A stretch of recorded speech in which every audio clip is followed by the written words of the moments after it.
Le blasphème contre le Saint-Esprit est mentionné en Marc 3, 22, 30 et en Matthieu 12, 22, 32.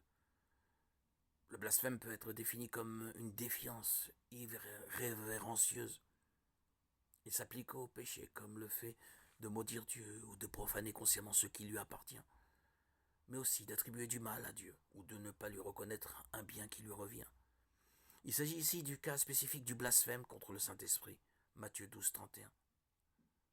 En Matthieu 12, 22, 32, les pharisiens qui avaient reçu la preuve irréfutable que Jésus accomplissait des miracles par la puissance du Saint-Esprit prétendaient qu'il était au contraire possédé par le démon Belzéboul.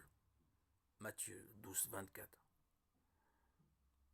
On remarque qu'en Marc 3, 30, Jésus mentionne très précisément ce en quoi consistait leur blasphème contre le Saint-Esprit. Il s'agit d'accuser Jésus-Christ d'être possédé par un démon plutôt que rempli de l'Esprit. Un tel blasphème contre le Saint-Esprit n'est donc plus possible aujourd'hui puisque Jésus-Christ n'est plus sur terre, mais assis à la droite de Dieu. Personne ne peut plus être témoin d'un miracle de Jésus-Christ puis l'attribuer à Satan plutôt qu'à l'Esprit.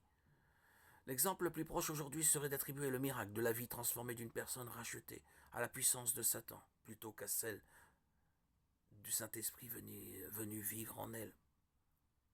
Le blasphème contre le Saint-Esprit aujourd'hui, qui reste un péché impardonnable, est la persistance dans l'incrédulité.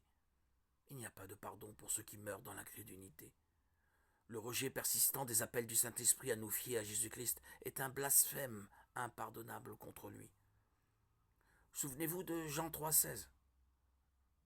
En effet, Dieu a tant aimé le monde qu'il a donné son Fils unique, afin que quiconque croit en lui ne périsse pas, mais ait la vie éternelle. Dans la suite du chapitre, on lit « Celui qui croit au Fils a la vie éternelle. Celui qui ne croit pas au Fils ne verra pas la vie, mais la colère de Dieu reste au contraire sur lui. » Jean 3, 36. Seules les personnes qui ne font pas partie de ceux qui croient au Fils ne seront pas pardonnées, parce qu'elles ne croient pas en lui.